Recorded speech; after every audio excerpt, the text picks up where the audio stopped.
R.O.A. sat down with this quintet of multi-instrumentalists and 100 monkeys, who will call it funky rock and roll. Catch the interview here right now. Real rock and roll news. From the legends of rock, you found rockonamerica.live. We're bringing rock and roll to America and beyond. Don't forget to hit like and subscribe. Catch the beat of 2008, Los Angeles, California. Here, the 100 Monkeys, a funk rock sensation, was born. Born at the 24K Lounge, they made a mark with their first record, Monster Deluxe. The band's eclectic lineup, from 2008 to their final bow in 2012, consisted of Ben Graupner, Jackson Rathbone, Jerad Anderson, Ben Johnson, Lawrence Abrams, and Nshan Markosyan. Join Rock on America magazine with Mark Lewis as we interview 100 Monkeys.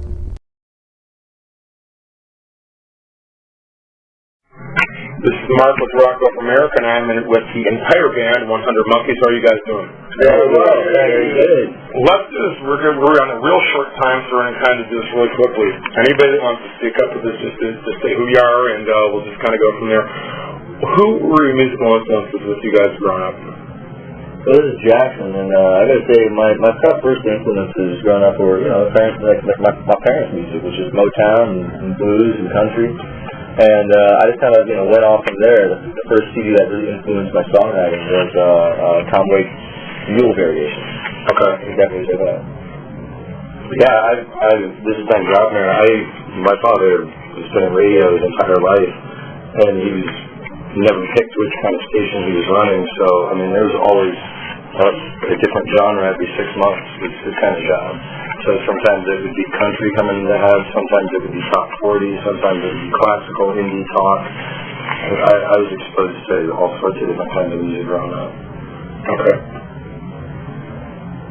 This is Ben Johnson. My parents listened to a lot of folk music when I was growing up, a lot of classic rock and blues, and I really got into electronic music and hip hop for a while when I was in high school, and then I kind of rediscovered rock and roll and some more recent rock bands. Okay. This is Jerad Anderson. My parents, my dad listened to a lot of jazz, and my mom made sure I knew who all the Beatles were and the Beach Boys and the Rolling Stones from a really young age. And then I was the little white kid with the big subwoofer in his car, and I would blast hip-hop music, which then led me, since they sampled funk music often, just led me to George Clinton and stuff like that. getting into like Sly and the Family Stone and all that stuff. They would, that's when I started really loving funk music. Cool. And myself, I would have to give it to dear old mom. What you got to introduce yourself to? Oh, my name is Lawrence Abrams. They call me Uncle Larry. Okay. My mom and my dad was my biggest influence in music. They're the ones that funded it, they nurtured it, and they just made it perfect for me to just make that transition as I've gone through all the years. Okay. I had the opportunity to. Well, my dad was jazz, because he always was in the bathroom shaving and had a jazz station on, and I just loved it. And then my mom, being a performing artist herself, being a professional dancer at the time, that's the first time I ever touched an instrument. And on their break time, I would sneak into into the rehearsal room while they had a break or lunch or whatever, and I got on the percussions, and it is what it is to this day, but for the most part, and I'll have to say, it would be them. Okay. You guys are all actors, basically, including Jackson Rathbone, which I'm going to bust you out here from Starlight, and your upcoming Urbender movie. I got a question specifically for you about that. But it's a little different. A bunch of actors got together and put together a band. Not that there's anything wrong with that. You just don't hear that every day. Usually these guys have been playing music all their lives, and they're musicians. They're not actors. They're not this. They're not that. So this is a little different. So why do a bunch of actors get together to play music? Is it just because you guys have a love of music? Is just because acting's really hard. Well, it's actually a really, an odd question because, the way you pose it is saying that a bunch of actors have gotten together to play music. And we're not a bunch of actors. We're both, we're multifaceted artists. Right, but that's how you get tagged as like a journalist. Well, I think that's how I've gotten tagged. Right. My acting career came first in terms of the public eye. I started off in musical theater. My very first performance was playing guitar, singing, dancing, and acting at the same time. That's why I'm asking the question. Lawrence here, Lawrence started off in music. Okay. Ben started off with the academics, and then went into the theater and did music. And, it's like we've all come like all these different places, Right. And like our music, our lifestyles are eclectic. Our passions for the arts are eclectic. When I interview, there's a lot of myths about a lot of things. Like there's a whole story I did today. I've gotten 4 different perspectives on how Randy Rhoads left Ozzy Osbourne and how they came to this one point on it, which not for here nor there, but there's a lot of misconception, a lot of things. That's why I asked, well, you guys are tagged, especially you as an actor, and that's your gig, that's what you do, and people are going to hear this and go, oh, I didn't know that, and that's why I asked the question. No worries, man. But I always find it interesting because it's like, if you're an architect, is that all you are? If you're what if you go out to jazz clubs and you play music, or what if you go hunting on the weekends? And it's like, if you're a hunter, does that mean you're somebody who just goes out and shoots? And it's like, or is it all about, or is it about also being a father, right, supporting your family? I don't think anybody can ever be defined by one of their parts. It's some of the man and some of the woman that makes them who they are. Oh, I agree with you, but you know what I'm saying, people, and this is where I'm going to go with you real quick, and then we're going to talk about how the band came together, but I want to pose this and get this out of the way, and you had a really good answer. All over YouTube, 100 Monkeys is posed as Jackson Rathbone's band. Jackson Rathbone's 100 Monkeys. The 100 Monkeys is Jackson Rathbone's band. Well, that's what it is. So let's answer that. Let's dispel that right now. Yeah, no, I think we can totally dispel that because earlier we were talking before we were on the records and everything, and you were you kept calling Jackson and looking to Ben Graupner. Jackson, and you're looking at Ben Graupner, and right. That's the point. It's like, you know us as 100 Monkeys. Right. And it's like, to us, it's like, it's in my personal opinion, this is Michael Larry's band, this is Jared's band, this is Ben and Ben's band, this is the manager, Marty Watson's band, this is our sound guy, Scott the Scientist, Coslett. It's his band. It's his dog's band, Gus. It's Gus's band, 100 Monkeys. Because I heard that kind of bother you a little bit. That's why I want to give you a chance to it doesn't bother me, man. It's like, if it creates exposure, right, that's great because art is subjective. It's not objective. But what I mean is, find out about a piece of art and say that it's amazing. Well, it's like, there's no such thing as objective art. But what I mean is, if people are exposed to something, then they're exposed to it. And, there's definitely misconceptions out there. But, what I meant was you want everybody else to have the same amount of credit. That like when Scotty was talking about she'd expressed to me that you wish people would give credit to them more than just look at you, and that's why I wanted to ask that. You dispel that right away. No, that's I think we can all easily say that's dispelled. Good. Okay, let's go to the next question. How did you guys find each other? Who started this first? Whose idea was for this, and how did you find each other? This is Jackie. Ben and I went to The Price is Right, and it was that TV show in Los Angeles about 4 years ago. And we noticed one of the guys in the audience had a guitar in his lap, and it was Jerad. And we were like, just like, really? Did somebody try to guitar into the Price is Right studio? I have some audacity. Yeah, that's the foundation of it. So we just kind of sat down, I started playing a little harp, then started singing, and then literally two floors up, this guy just started tapping on his chair with drumsticks. And that was Ben Johnson. He had these drumsticks with him. And then, we all just kind of walked out of the theater together, and we're just like, this is amazing. We kind of we met each other in The Price is Right, and then we walked outside, and Lawrence Abrams was playing flute, just kind of walking by. And so we just started following him, like the Pied Piper. And just kind of walked through the streets of Los Angeles, kind of playing an impromptu band, and just met on The Price is Right. So how long have you guys been together? I think Ben Graupner, we're entering our third year now, maybe pushing on, I think it was the top of our third year. When did we release Monster Deluxe? Yeah, it was like 2.5 years ago. We recorded it. We didn't release it until almost a year after we recorded it. Yeah, and I would mark Monster Deluxe as sort of the beginning of 100 Monkeys. And for those that don't, Monster Deluxe is... That's our first album. Okay. Which was a 45-minute improv in our living room. I actually remember at that time I was working this crazy job where I made $48 a shift, and we're sitting in the living room jamming, and we're like, man, this is too good. This is like, I don't know if we should go to work today. Like, it's really worth $45. We wound up making Monster Lunch. Yeah, it was definitely worth $48. Well, let me ask you this question, because when I saw you guys on video on YouTube and that, it's like, okay, this is really different. It's really good. It's kind of like Zappa meets like Chick Corea or something like that. It's just completely out there. It kind of is like I do love some Zappa. I do like some Chick Corea. And you know, it's because Zappa was very, very improvisational. Maybe it's on an improv trick. It's like one thing I would expect from the show is, and I caught the last end of it, there's some things out in the next hour and late, but I don't think that you would ever see the same show twice. Period. Seeing you guys. It's just, you don't know what to expect. It's like a lot of bands you'll go to, and you know what the set list is going to be, but with this, I would say, and this is, and you guys can answer, whoever wants to answer, but it would seem like, from what I heard tonight, is number one, I don't care what you like, everybody can appreciate something smooth and mellow, somebody has a lot of heart and soul to them, but it just seems like it will never ever be the same. Well, it's true. It's very true. Spontaneity is at the very core of what we do. Our first live performances, we didn't have any songs at all. Our first live performance, a friend of ours owned a bar, and we set our instruments up in there so we just practice and rehearse and jam. And he opened the doors to the bar while we were up playing on the stage. We started giving drinks away for free to people on the street. And so soon enough, we looked up, and there's a couple people in there drinking and dancing. I remember this guy was spinning his girlfriend around. That's amazing. And so you're not going to stop playing the music.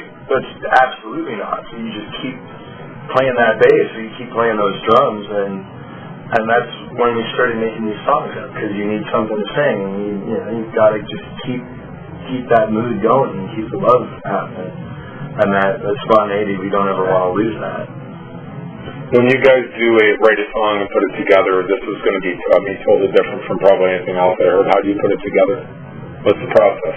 Take everybody in there. When you guys decide we're going to write this song, how do you guys do that? And you're going to go into the studio and record. How does this come together? Who has the idea, or is it just doesn't come from wherever? Just take a typical song. Just give us an idea. Every time it's so different. Like, give us an idea of one time how it may work. Wasteland 2, for example, is a very popular song of ours, and that was written, if you go to Monster Deluxe, that's the first time we ever played that song. We just sat down in the living room, we were playing the chords, decided to sing in this growly, raspy voice, go walking, and man, Wasteland 2 happened. Other songs like Looker or Cold Pickers or Ugly Girl are long written projects, that have taken years to develop. Future Radio, we wrote, recorded, and published that song within a week. Keep Awake, we performed that live the day we wrote it. But another half of that song Jay wrote, 5 years earlier? 5 years earlier, yeah. So it's different. It's different every time. Okay. What do you see as you guys' success as the band goes? Because I've never heard you before Scotty, and you probably get a lot. Well, I haven't heard of you guys before, but I'm sure but you guys have a very, very hardcore little one. I see it out there. That girl's got a tattoo. 100 monkeys out there. That's so cool. Yeah. That's cool. And she's got a picture of it, but the point is, it's a very, very hardcore little fun. They were saying, let's give it up for so-and-so. You guys got more applause. The third band does it. You guys got more applause than the first band. That means it's a wall lit up pretty much. And so, what do you guys look at? I mean, how is the success coming to you, and the people are reaching out? What's the word I want?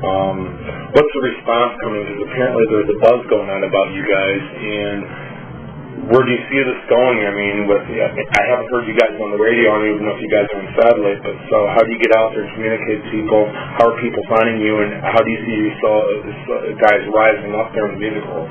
It's just a two-part question. I mean, first off, people can easily find out. We have our own website. But if they've never heard of you, I mean, how are people finding you guys generally? Well, yeah, basically, it's the idea of 100 Monkeys is about collective consciousness. It's about the immediacy of an idea that spread throughout a population once a certain amount of people have figured it out. And it's just all about, pop culture and art. And that's just how, ideas spread. Is like a certain amount of people figure it out, they tell their friends, and their friends tell their friends, and then if we just keep doing what we love to do and we're able to do because of our fan base, like without them we wouldn't be able to be sitting here with you right now. Like our fan base is responsible for for us being able to do what we do, and so we are incredibly loyal to them, and we want to always. That's why we picked the 100 City Tour the way we did, which was like a fan contest. Now, was that kind of play off the name 200 City Tour, 100 Monkeys?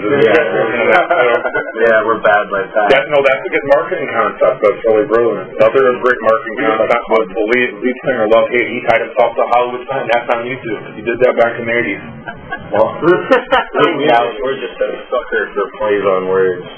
Terrible. But to the other part of the question, how do you see yourselves rising up here? Because it's I think like a lot of word of mouth. So how do you see yourselves? I mean, are you finding out you're getting radio airplay? Because we've actually, I think our kind of our coolest, one of our coolest experiences, was we went to this little diner in Fuckawee. And that's where? Fuckawee, Wyoming. Yeah, Fuckawee. That's a real. How do you spell Fuckawee, Wyoming? It's honestly, it's the name of the town. You can look it up. I believe it's an actual diner, and that's the first place we had our first CD, Grape. Our first studio album, Grape, was put into a jukebox, and is in rotation now, in a little diner in Fuckawee, Wyoming. That sounds good. So we're pretty excited, just to be able to kind of keep going, keep doing what we're doing. We just released, a couple days ago, but this tour is right, this kind of small leg of this tour is about promoting our live album, Live and Wasted. So Spencer Bell that Ben Johnson produced. We were talking about that earlier, so I got confused. Are you guys pick up Live and Wasted? Are you guys getting a response from over in Europe in that too, or Canada, Japan? Canada, of course. I mean, we spent some time living in Vancouver. We mastered and mixed great in Vancouver and finished some of the recordings there. We recorded the vocals and the bass lines for Horse and Brawl. No, Horse and Brawl vocals were in Texas. In Dallas, Texas, but in the Neptune record store in Arizona vocals is what we recorded in Vancouver in the Neptune record store at midnight. It's actually really funny because we didn't know there were neighbors above the store until we started recording with the amps, and this guy comes running down in his pajamas. He's like, "What's going on?" Are you guys going to Austin, Texas, or have you played down there because it's really we recorded great in Lockhart, Texas. The Bed Tracks, we recorded that there, and we recently played 2 shows at South by this past year. Just before we wrap this up, because I know we got to finish it up, but let me ask you a question. Vegas, as you guys probably know, has become more of a metal town, more of a hard rock town in a lot of sense. A lot of the older 80s bands are coming in here. It's picking up that vibe a lot since I've been here, moved out here then in 2005. Florida, in a lot of senses, is very death metal. It always will be ever since that started. And you just got certain things. Memphis is very blues, just when we're talking just categorically and not specifically but very generically, if you will, and just kind of categorizing the whole thing. Where do you guys find that you have a better following? Is it in towns where it's more of an indie underground, alternative kind of bent, and there's kind of that vibe there, or it doesn't really matter with you guys? Just the following is always there. We don't know because we've got a good following in Florida. On our first leg of the 100 City Tour this year, we did 5 stops in Florida, 4 stops in Florida. And we had a great turnout. And obviously, we're pretty far from Definitely. Well, yeah, and I would have thought because maybe more like Austin or Vancouver, because they're a little bit more eclectic, and maybe New York City would have been easier. But Chicago's very much known for blues and known for other things too. But there's certain things that are stronghold, and LA's just musically changed so much since the '80s. It's kind of wide open. Yeah, LA is just a mecca right now. But you might not think that maybe like let's say Detroit. How do you guys do in a city like Detroit up there? Well, we're playing a sold out show in Detroit. Okay. 27th of this month with the Spencer Bell Legacy. 28th of this month. And Detroit again is a town where we've done a lot of repeat performances. I'm originally from Detroit, and of course that's the history of Motown, and every band has to swing through there. Oh yeah, well that and Spencer Bell was from Detroit, and so that's where the benefits started and originated. So, there's a huge family base there. But it's interesting because the vibe of every different town and the musical vibes of every different town doesn't so much affect how the town accepts our music. Because there are places we've never even been, places in Australia, places in the UK, in France, Germany, Sweden, where, we know that 100 Monkeys is really big, and we haven't even been there. Okay. But what I'm saying, it's a fair question, because a lot of things like a metal band's not necessarily going to do good in Tehachapi, wherever, they're not going to, or like Pabst Cool in Mississippi, get the hell out of here. Yes, that sort of doesn't apply to us. It's what I find is the places where we see more people come to our shows are the places where we spent more time. Would you say this is also fair to say because you guys all bring different musical influences and that's all present from jazz to blues to rock to whatever? If there's little elements of everything in your music and you beautifully blend them together. Plus it's the Apple music career or whatever, but you could say George Clinton meets AC/DC in one sense, but not jumped up so much, Yeah. It's kind of, it may be the heart and soul of AC/DC, and it's not on a 12. But it's there. So let's do this because I know we got to wrap up. I'm going to go over maybe in a minute, but we're wrapping up. Monster Deluxe is the first album. For those that don't know, how many albums do you guys have out right now total? We have Monster Deluxe. Okay. The Creative Control Live Sessions. Okay. We have our singles EP. Okay. We have Grape, which is our first studio album, and we've just released 2 singles called Fix and Future Radio that are available. You can listen to them for free at 100monkeysmusic.com, or you can give us a buck and keep them if you want. And then we're right now on tour supporting our new album, Bond and Kicking Part 1, which is going to be part of the trilogy. I want to ask you guys, each of you guys, pick out your favorite 100 Monkey song and why. I'm going to start with Uncle Larry. My favorite one will be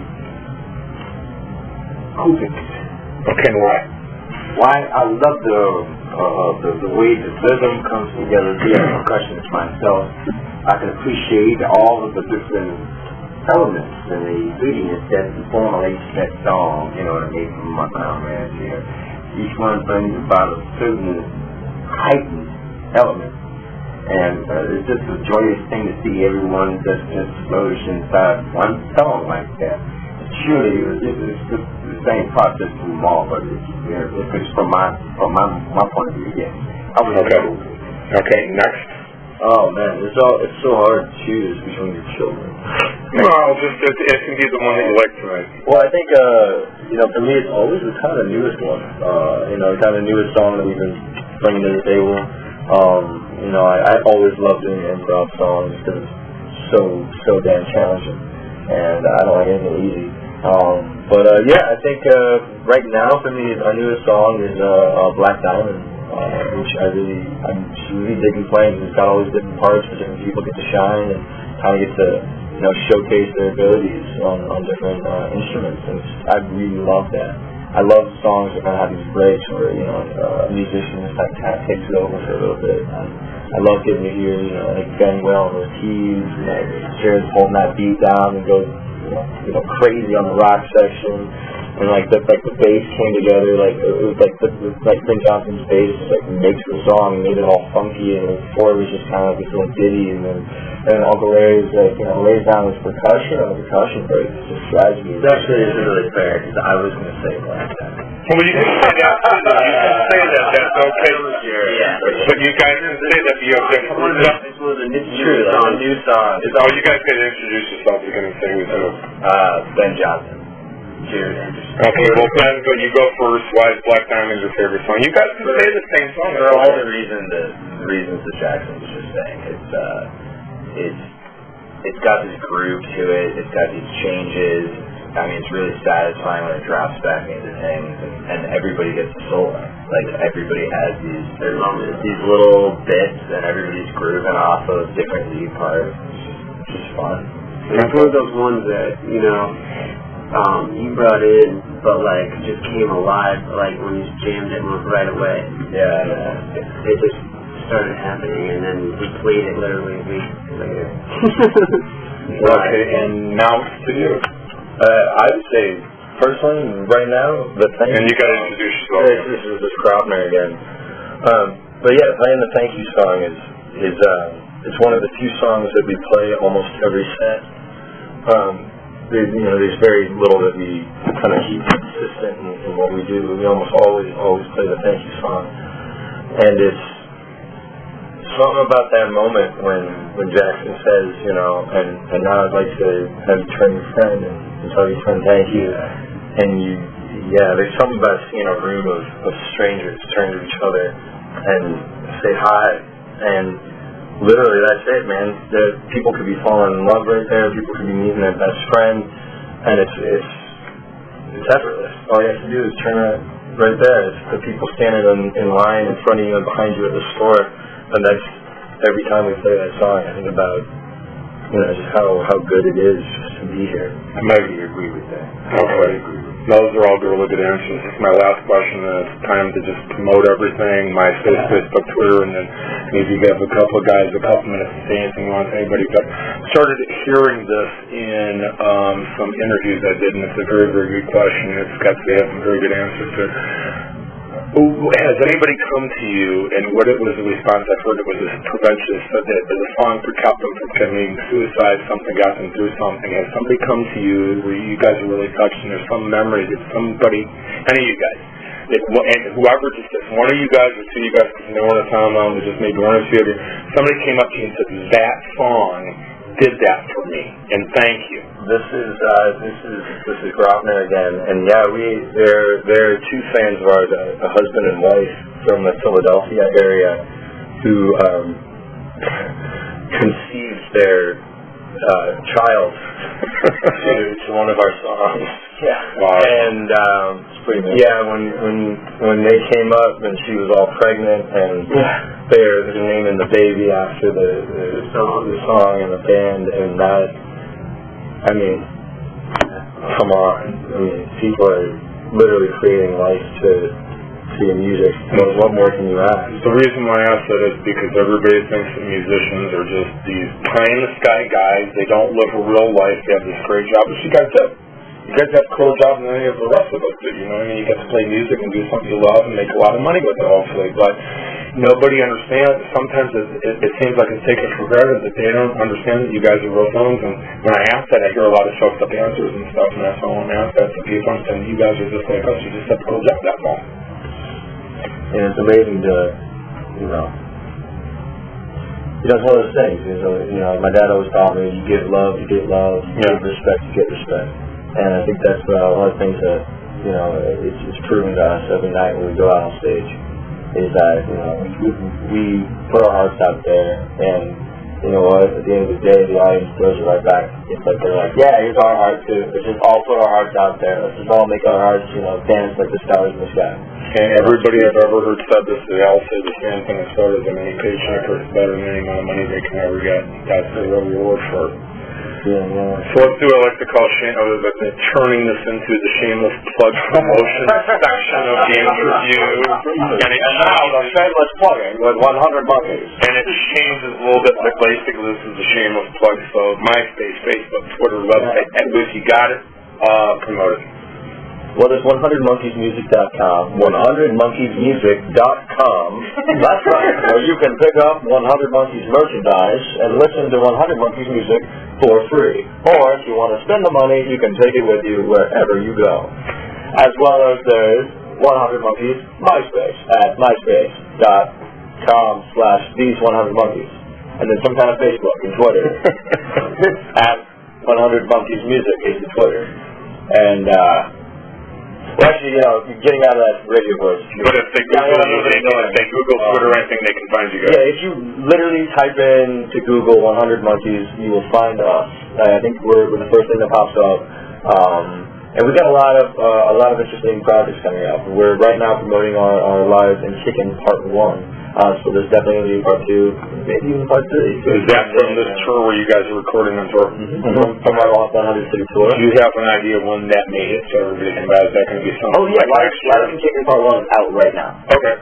So Part 2 will be coming out hopefully by the end of this year. Okay. Our second studio album, yet to be titled for sophomore album, really, will be coming out in January or February. And we just actually, Jerad Anderson and myself, as Jackson, produced a movie called Girlfriend, which the band 100 Monkeys, we composed the original score for the film. Tell a little snippet about what that is. Just give a sneak peek of what that is going to be about.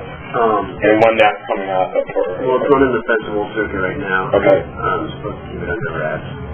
Can you give a snippet? Is this was it a romantic comedy? What type of movie? As far as the content, I'm not supposed to keep it under wraps. But okay, that's what I meant. It's actually about a kid with Down syndrome who romantically pursues a small-town single mom who is still wrapped up with her volatile ex-boyfriend, played by Jackson Rathbone. And we have a fist fight in the movie. Yeah, I beat Jerad. He beat Jerad. And so you're the Down syndrome kid? No, the real star is the Down syndrome kid. And Evan Snyder, and his life goal is to be an actor. He's been acting in the theater since he was a kid. He's got an encyclopedic knowledge of musical theater. Cool. He's amazing. And he's really going to break out. He's going to have a lot of attention when this thing is the public. And we scored it, and we're really proud about having done that because